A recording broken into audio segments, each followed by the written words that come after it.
Singrauli NTPS में ग्रामीण महिलाओं के लिए प्रशिक्षण कार्यक्रम शुरू। साबुन और मोमबत्ती बनाने के लिए कर रहे प्रशिक्षित 35 ग्रामीण महिलाएं हो रही है लाभान्वित। सिंगरौली एनसीएल दूधी चुआ परियोजना प्रबंधन की लापरवाही, 2 अलग अलग स्थानों पर गंभीर सड़क हादसे। उज्जैन में चिंतामन गणेश मंदिर में शाही जत्रा का आयोजन, हजारों श्रद्धालुओं ने दर्शन करके लिए आशीर्वाद, किसानों ने फसल अर्पित करके अच्छी फसल की कामना। टांडा में झोलाछाप बंगाली डॉक्टरों के खिलाफ कार्रवाई, बंगाली डॉक्टर के क्लिनिक सील, झोलाछाप डॉक्टरों में मचा हड़कंप। और टांडा में भ्रष्टाचार के विरुद्ध लोकायुक्त की सख्त कार्रवाई, रिश्वत लेते रेंजर को किया गिरफ्तार, 2 लाख रुपए रिश्वत लेते किया गिरफ्तार।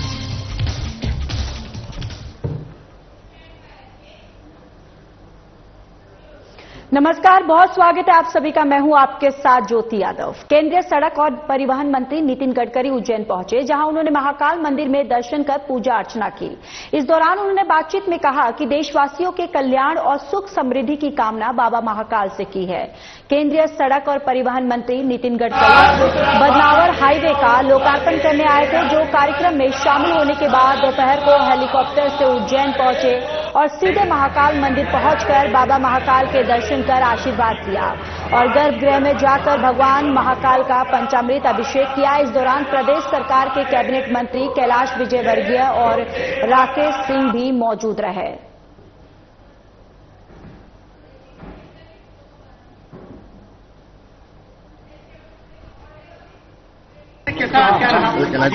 आज प्रदोष काल में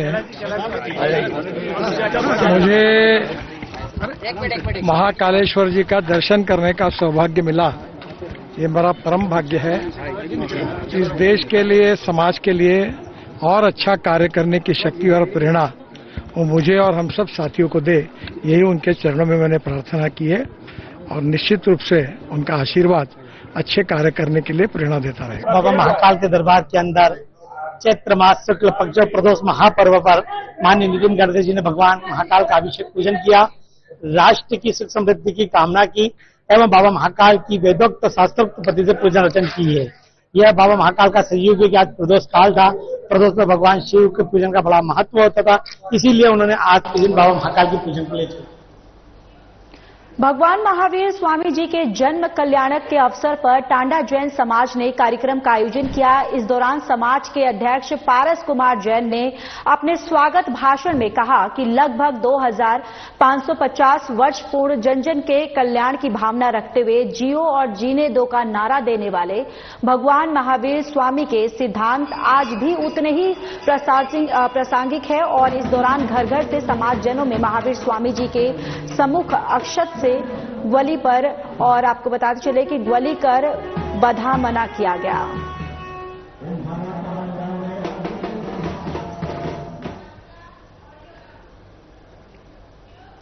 चलिए खबरों में आगे बढ़ते हैं। सीतामऊ में महावीर जयंती पहले भव्य कलश यात्रा निकाली गई और इस दौरान प्रेस क्लब सीतामऊ के अध्यक्ष प्रकाश शर्मा अपने संगठन के साथियों के साथ मिलकर कलश यात्रा के दौरान ठंडा पेय पदार्थ वितरित किया। और आपको बताते चले कि सीतामऊ में हनुमान जी के जन्मदिन से एक दिन पहले राधा बावड़ी हनुमान समिति द्वारा सीतामऊ जबरिया हनुमान जी के मंदिर से कलश यात्रा निकाली, जो कि राधा बावड़ी हनुमान मंदिर पहुंचकर जिसका जगह जगह आम जनता द्वारा फूल बरसाकर सम्मान किया गया।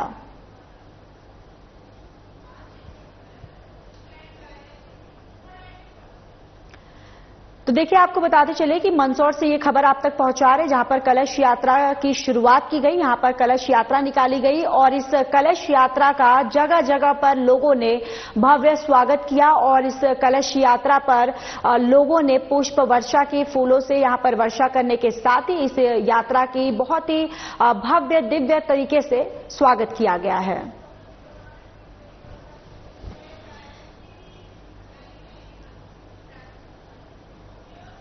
सिंगरौली एनटीपीएस के सीएसआर योजना के तहत वनिता समाज शक्तिनगर के सहयोग से ग्रामीण महिलाओं के लिए साबुन और मोमबत्ती बनाने का प्रशिक्षण कार्यक्रम का उद्घाटन 8 अप्रैल को स्थानीय वनिता समाज एनटीपीसी सिंगरौली में किया गया। इस कार्यक्रम के मुख्य अतिथि के रूप में वनिता समाज की अध्यक्षा पीयूषा कोटकर उपस्थित थी और ये 5 दिवसीय विशेष प्रशिक्षण कार्यक्रम 8 से 12 अप्रैल 2025 तक आयोजित किया जा रहा है, जिसमें कुल 35 ग्रामीण महिलाएं लाभान्वित हो रही हैं। और इस पहल का उद्देश्य ग्रामीण महिलाओं को आत्मनिर्भर बनाने के साथ साथ उन्हें स्वरोजगार से भी जोड़ने का, यानी उनको स्वरोजगार देने का अवसर प्रदान करना है, जिससे वे आर्थिक सशक्तिकरण की दिशा में आगे बढ़ सके।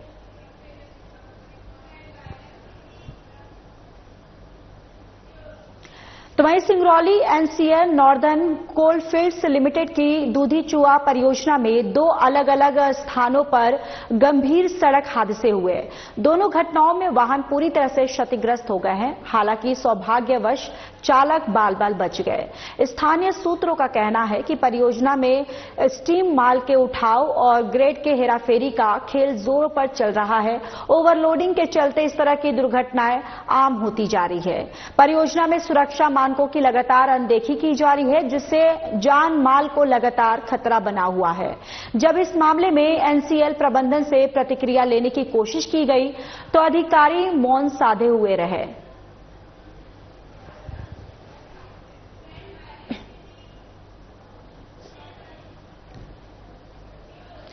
उज्जैन से 7 किलोमीटर दूर स्थित भगवान चिंतामन गणेश मंदिर में प्रतिवर्ष चैत्र मास में बुधवार को जत्रा का आयोजन किया जाता है। ये परंपरा अनादिकाल से चली आ रही है। इसके चलते चैत्र मास के अंतिम बुधवार को शाही जत्रा का आयोजन किया गया। सुबह 4 बजे मंदिर के पट खुलने के बाद भगवान चिंतामन का पंचामृत अभिषेक कर आकर्षक श्रृंगार किया गया और इसके बाद दर्शन का सिलसिला शुरू हुआ, जो रात तक आपको बताते चले कि चलता रहा। और इस दौरान हजारों श्रद्धालुओं ने चिंतामन गणेश के दर्शन किए। तो वहीं किसान भी अपनी फसल का एक हिस्सा भगवान को अर्पण कर अगली फसल अच्छी होने की कामना करते हुए नजर आए।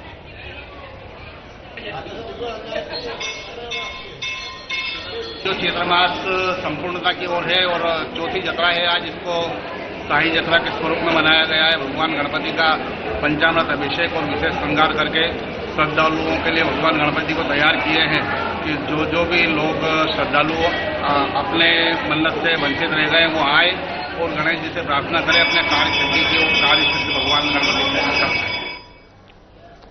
छत्तीसगढ़ के बीजापुर जिले से एक बड़ी खबर सामने आ रही है। आपको बताते चले कि माओवादियों की ओर से लगाए गए प्रेशर आईईडी के विस्फोट में केरूपू 196 बटालियन का एक जवान घायल हो गया।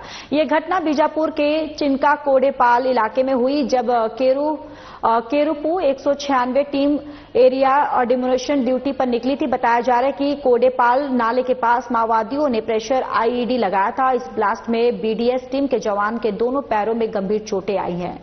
घायल जवान को इलाज के लिए जिला अस्पताल बीजापुर में भर्ती करवाया गया है। घटना के बाद इलाके में सर्चिंग ऑपरेशन तेज कर दिया गया है। वहीं सुरक्षा बल हर पहलू से मामले की जांच कर रहे हैं और आसपास के क्षेत्र में तलाशी अभियान भी जारी है। फिलहाल घायल जवान की स्थिति खतरे से बाहर है।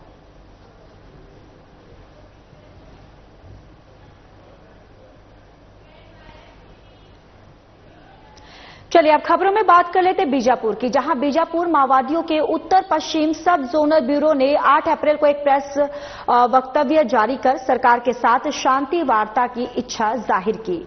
वक्तव्य में कहा गया कि पार्टी वार्ता के लिए तैयार है, लेकिन इसके लिए सरकार की ओर से एक अनुकूल और विश्वासपूर्ण माहौल बनाना आवश्यक है। वक्तव्य के अनुसार पार्टी की केंद्रीय कमेटी और सब जोनल डिविजनल कमेटी की शांति वार्ता पर अंतिम निर्णय लेने की स्थिति में है, लेकिन सुरक्षा कारणों से इन समितियों की ओर से तत्काल प्रतिक्रिया देना संभव नहीं होता। इसी कारण ये वक्तव्य एक प्रयास के रूप में देखा जाए ताकि बस्तर में चल रही हिंसा और हत्याकांड को तुरंत रोका जा सके। पार्टी ने छत्तीसगढ़ के उप मुख्यमंत्री विजय शर्मा की प्रतिक्रिया का उल्लेख करते हुए कहा कि उन्होंने अनुकूल माहौल की मांग को खारिज कर दिया है। माओवादियों का कहना है कि बिना अनुकूल वातावरण के कोई भी शांति वार्ता आगे नहीं बढ़ सकती और सरकार जिस तरह से आत्मसमर्पण नीति को समाधान के रूप में प्रस्तुत कर रही है वो न केवल एक तरफा है बल्कि अव्यवहारिक भी है।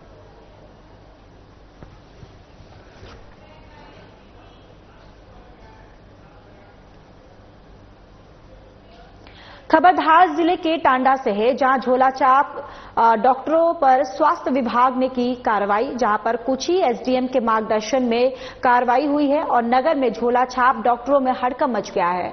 ब्लॉक मेडिकल ऑफिसर वर्मा ने बताया कि एसडीएम कुछी के मार्गदर्शन में स्वास्थ्य विभाग की टीम ने समिति गठित कर कार्रवाई की है, जिसमें 2 बंगाली डॉक्टर के यहां क्लिनिक सीलकर पंचनामा बनाया गया है और आगे की कार्रवाई के लिए जांच में लिया गया है। एसडीएम और तहसीलदार महोदय के साथ में हमारी पूरी स्वास्थ्य विभाग की टीम के द्वारा झोलाछाप डॉक्टरों के ऊपर कार्रवाई की गई। इसमें से दो झोल की गई, जिनमें नाम अनंत विश्वास और निरपन 2 हैं। इनके अनंत विश्वास की तो हमने पूरे मेडिसिन वगैरह उनकी डिग्री की जांच की और उसके बाद उनका क्लिनिक को सील कर दिया गया और आज की कार्रवाई एसडीएम महोदय के निर्देशानुसार की जाएगी। और इनकी खबर लगती शायद और बाकी लोग चले गए तो समय समय पर ही कार्रवाई हमारे से जारी रहेगी और जो गरीब लोगों से गलत उनका ट्रीटमेंट करके और पैसे वसूल रहे हैं उनके खिलाफ शासन कलेक्टर साहब की तरफ से निर्देश कार्रवाई की जाएगी। महानिदेशक लोकायुक्त योगेश देशमुख ने भ्रष्टाचार के विरुद्ध सख्त कार्रवाई की है और इस दौरान 2 लाख रुपए रिश्वत लेते हुए आरोपी को पकड़ा है। मिली जानकारी के अनुसार पीड़ित ठेकेदार वन विभाग एरिया में 3 किलोमीटर रोड के निर्माण का ठेका लिया था, तो वहीं इस एरिया में रोड बनवाने के एवज में वन विभाग के रेंजर वैभव उपाध्याय ने रिश्वत की मांग की और काम को रुकवा दिया। तो वहीं इसकी सूचना अब लोकायुक्त को जब मिली तो कार्रवाई करते हुए आरोपी को रिश्वत लेते गिरफ्तार किया गया। वास्तेल हैं, इन्होंने हमारे पुलिस अधीक्षक लोकायुक्त इंदौर श्री राजेश सहाय सर को एक आवेदन प्रस्तुत किया था, जिसमें उल्लेख किया था कि इनके द्वारा सड़क निर्माण का ठेका पीडब्ल्यूडी विभाग से लिया गया है, जो कि बाग रोड से और बाग गुफाओं तक की सड़क 3-3.5 किलोमीटर की बनना थी, जिसमें से करीब 2 किलोमीटर 2200 मीटर के आसपास का एरिया वन विभाग के क्षेत्र में आता है जी। उसकी इनके द्वारा एसडीएम कार्यालय आदि से कुछ हिस्से की परमिशन भी आ गई थी, लेकिन इन्होंने काम रुकवा दिया और इनको परेशान कर रहे थे और 96,000 रुपये इन्होंने अभी कुछ समय पहले इनसे ले लिए थे रिश्वत के रूप में जी। और 2 लाख की मांग ये और कर रहे थे। तस्दीक कराई गई, तस्दीक में ये शिकायत सही पाई कि हाँ पैसे की डिमांड श्री वैभव उपाध्याय जो कि रेंजर हैं इस क्षेत्र के फॉरेस्ट के, इनके द्वारा की जा रही है। तो आज ये राशि देने का तय हुआ और इन्होंने 2 लाख में से 1 लाख रुपए आवेदक ने आज देना तय किया। इनको बुलाया गया तो इन्होंने कहा मैं थोड़ी देर में ऑफिस पहुंचता हूं। जैसे ही ऑफिस आए आवेदक को हमने भेजा, आसपास हमारी लोकायुक्त की टीम तैनात थी। जैसे ही 1 लाख रुपए इन्होंने ग्रहण कर अपनी टेबल पर अपने बैग के नीचे रखवाए, ऐसे ही आसपास तैनात लोकायुक्त टीम ने इनको रंगे हाथ पकड़ा।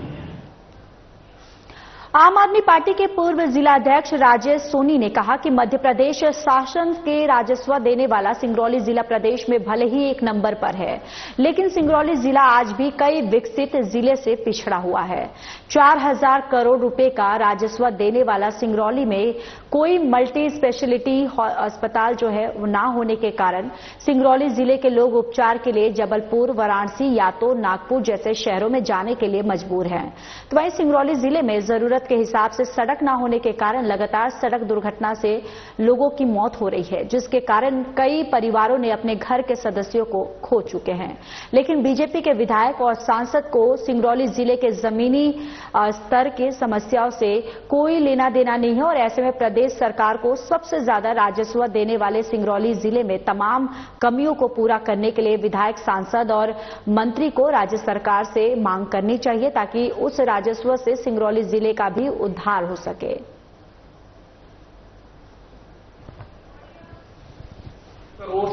कई केंद्र सरकार की उपलब्धि गिना रहे हैं तो कभी राज्य सरकार की उपलब्धि गिना रहे हैं, जबकि ये काम मीडिया का होता है। मीडिया सरकार की कमी और खुदी को मीडिया सबके सामने परोसती है और सिंगरौली और पूरे मध्य प्रदेश और देश की जनता ये जानती है कि कौन सी सरकार किस प्रकार से कितना विकास का काम कर रही है। ये विधायकों के बताने की जरूरत नहीं है। यदि कोई जिले से, विधानसभा क्षेत्र से, संसदीय क्षेत्र से विधायक और सांसद चुनकर भेज रहा है तो क्षेत्र की जनता इसलिए विधायक और सांसद को भेजती है कि वो जाके लोकसभा में और विधानसभा में उस क्षेत्र की गंभीर समस्याओं के मुद्दे को उठाए, न कि वो सरकार की खूबियों को गिनाते फिरे, जबकि खोखले वादे हैं, उन खोखले वादों के विधायक और सांसद गिनाने में व्यस्त हैं। मैं बताना चाहता हूं कि सिंगरौली जिले का राजस्व 4080 करोड़ रुपए इस वर्ष गया हुआ है मध्य प्रदेश सरकार को। इस राजस्व का यदि कुछ हिस्सा भी सिंगरौली को मिल जाए तो हो सकता है कि सिंगरौली का कुछ। रायसेन जिला कलेक्टर अरुण कुमार विश्वकर्मा और सहायक आबकारी आयुक्त दीपक अवस्थी के निर्देशानुसार क्षेत्र में अवैध शराब विक्रय, परिवहन, संग्रह और विनिर्माण के विरुद्ध अभियान चलाया जा रहा है। इसके तहत प्राप्त सूचनाओं और शिकायतों के आधार पर ग्राम कासिया पाटनी में कई मकानों की तलाशी में 3 घरों से 3 कैनों में भरी 35 लीटर अवैध हाथ भट्टी शराब जब्त की गई। पाटनी में ही स्थित जोरे में दबिश देकर 30 लीटर हाथ भट्टी शराब जब्त की गई और 2 लोहे और 8 प्लास्टिक के ड्रमों में रखा हुआ करीबन 1500 किलोग्राम अवैध शराब बरामद किया गया है।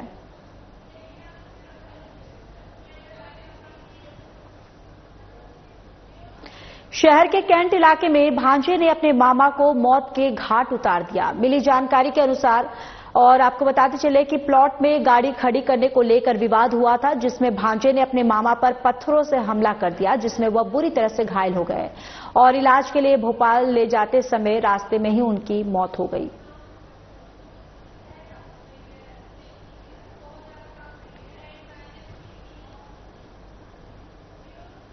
चलिए आगे बढ़ते हैं। भरतपुर जिले के विकासखंड महेंद्रगढ़ के प्रसिद्ध पर्यटन स्थल और आपको बताते चले कि अमृत धारा और जलप्रपात में लगातार हो रही दुर्घटनाओं को ध्यान में रखते हुए प्रशासन ने एक बड़ा और सख्त फैसला लिया है, जहां अनुविभागीय और दंडाधिकारी लिंगराज सीदान ने इसके लिए आदेश जारी किया है। जलप्रपात के निचले हिस्से और खाई से लगे ऊपरी हिस्से को अब प्रतिबंधित क्षेत्र घोषित कर दिया गया है। जारी आदेश के अनुसार अमृतधारा जलप्रपात में किसी भी प्रकार का आवागमन, सेल्फी लेना और नहाना वर्जित रहेगा। ये फैसला लोक सुरक्षा को ध्यान में रखकर लिया गया है, क्योंकि झरने के नीचे उतरने और नहाने के दौरान कई पर्यटकों की डूबने से मौत हो चुकी है।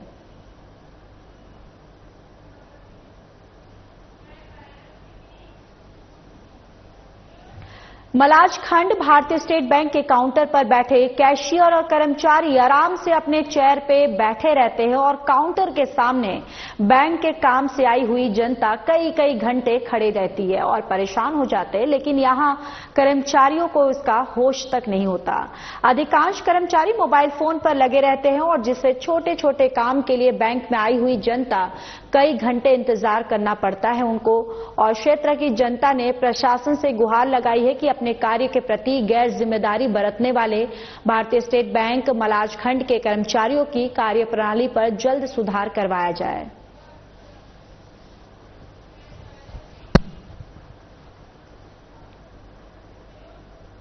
सिंगरौली जिले के बरगवा थाना क्षेत्र अंतर्गत गोरना बाजार में अवैध शराब की बिक्री जोरों पर की जा रही है, जहां स्थानीय लोगों ने बताया है कि गोंडरा में पुलिस चौकी होने के बावजूद भी शराब भट्टी से दिन दहाड़े लोग बाइक पर भारी मात्रा में शराब लेकर जाकर ग्रामीण क्षेत्रों के किराना दुकानों पर सप्लाई करते हैं। लोगों ने बताया है कि अवैध नशा तस्करी में लगे लोग बेहिचक दिन दहाड़े शराब तस्करी में लगे हुए हैं। लोगों ने पुलिस पर सवाल खड़ा करते हुए कहा कि पुलिस द्वारा इन नशा तस्करों से बड़ी रकम वसूली जाती है, जिसे लेकर अवैध नशा तस्कर दिन दहाड़े शराब की तस्करी करते नजर आ रहे हैं।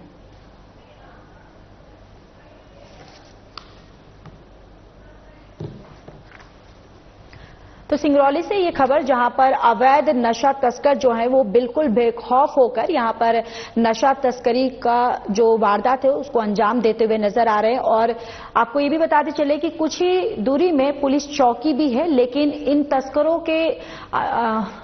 तस्करों के जहन में बिल्कुल भी पुलिस का खौफ नहीं है, जिसको लेकर यहां पर जो शराब है यहां आसपास के दुकानों में ये सप्लाई करते हैं। और देखिए अब जो ग्रामीण है, कहीं ना कहीं अब पुलिस की कार्यशैली पर भी एक बहुत बड़ा सवाल उठता है कि आखिर इन तस्करों पर कार्रवाई क्यों नहीं जा रही है। और ये भी जानकारी सामने आ रही है कि इन तस्करों से पुलिस जो है एक मोटी रकम वसूलती है, यहां पर वो देते हैं, जिस कारण ये पूरी तरह से साठ गांठ के साथ ये पूरा जो सिलसिला सिलसिला है ये अवैध शराब का यहाँ पर जारी है और यहाँ पर जो ग्रामीण जो है काफी परेशान है इस तरीके के कृत्य से और लगातार यहाँ पर प्रशासन के भी कार्यशैली पर ग्रामीण जो है वो सवाल उठा रहे हैं।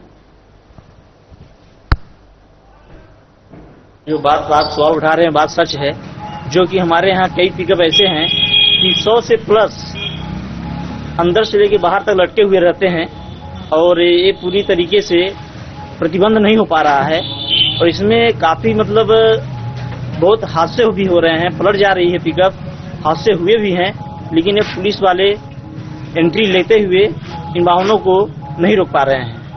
बड़ी समस्या है और काफी समस्या हो रही है, इसकी रुकावट होनी चाहिए, बंद होनी चाहिए, सख्त प्रशासन को देखना चाहिए।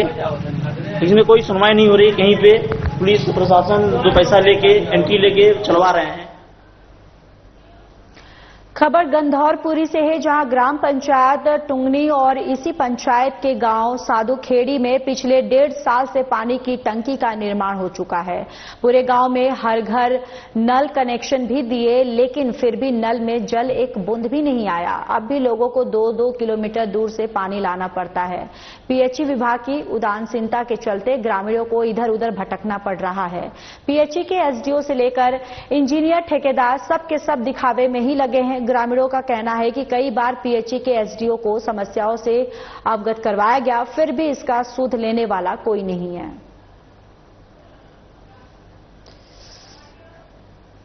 ग्राम पंचायत साधुखेड़ी में क्या समस्या है नल जल योजना में? ग्राम पंचायत टुंगनी के ग्राम साधुखेड़ी में जो टैंक में मोटर है वो पानी लीकेज है। अभी 4 दिन से शिकायत पे शिकायत हो रही है, पर वहां से कोई ठेकेदार आने के लिए कोई आ नहीं रहा है, ना उसको वो कर रहा है और उसको हैंड ओवर के लिए दबाव डाले कि हैंड ओवर कर लो। जो अव्यवस्थित जगह पड़ी है वो पड़ी है, मोटर जो बोर में मोटर है वो बहुत कम पानी दे रही है। ये दबाव कौन बनाता है?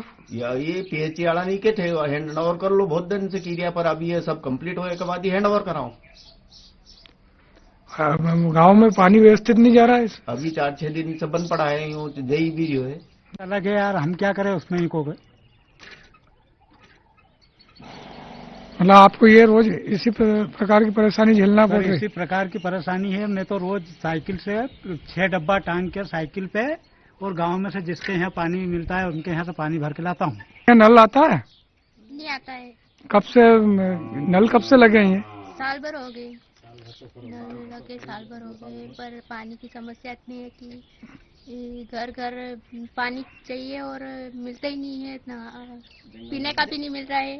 बहु बेटियां अकेली जाती है, उनको भी परेशानी आती है, इसलिए जो भी काम पंचायत द्वारा ठेकेदार द्वारा हुआ सब टोटल काम नकली है और अधूरा भी पड़ा हुआ है। पाइप भी जाके फूटे हुए हैं। कितने साल हो गए इसको? ये लगभग हो गए 1.5 साल से ऊपर हो गया इसको टंकी बनाए को भी। आप लोगों ने इसकी कोई कंप्लेंट करी, बताया ऊपर अधिकारी को? कंप्लेंट अधिकारी को बताई थी, सरपंच को भी बताया था, मगर कोई रिस्पॉन्स नहीं दे रहा है। पीएचई विभाग में भी कॉल किया था। क्षेत्र का प्रसिद्ध छिन्न धाम स्थल जहां हर साल की तरह इस साल भी हनुमान जन्मोत्सव को लेकर व्यापक रूप से तैयारी की जा रही है। हनुमान जन्मोत्सव पर मंदिर में दर्शन करने के लिए लगभग 1 लाख से भी अधिक श्रद्धालु दादा के दरबार में दर्शन करने के लिए पहुंचते हैं।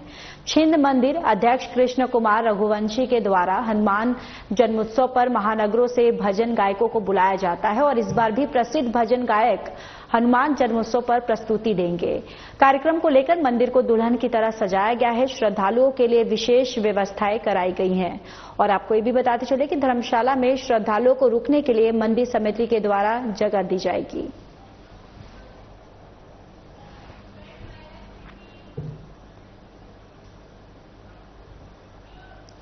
कराहल वनांचल मुख्यालय से महज 2 किलोमीटर दूर स्थित मां अन्नपूर्णा देवी के दरबार में विगत 5 दिनों से चल रहे मेले का एकादशी के दिन शाम को भक्तों ने नेजे चढ़ाए। हर वर्ष की भांति मेले के समापन के अवसर पर विधि विधान से भक्तों ने मां अन्नपूर्णा देवी के दरबार में बैंड बाजों के साथ पूजा अर्चना कर नेजे चढ़ाए और इस अवसर पर भक्तों का हजारों की संख्या में जन सैलाब देखा गया, जहां पूरा मंदिर परिसर माता रानी के जयकारों से गूंज उठा।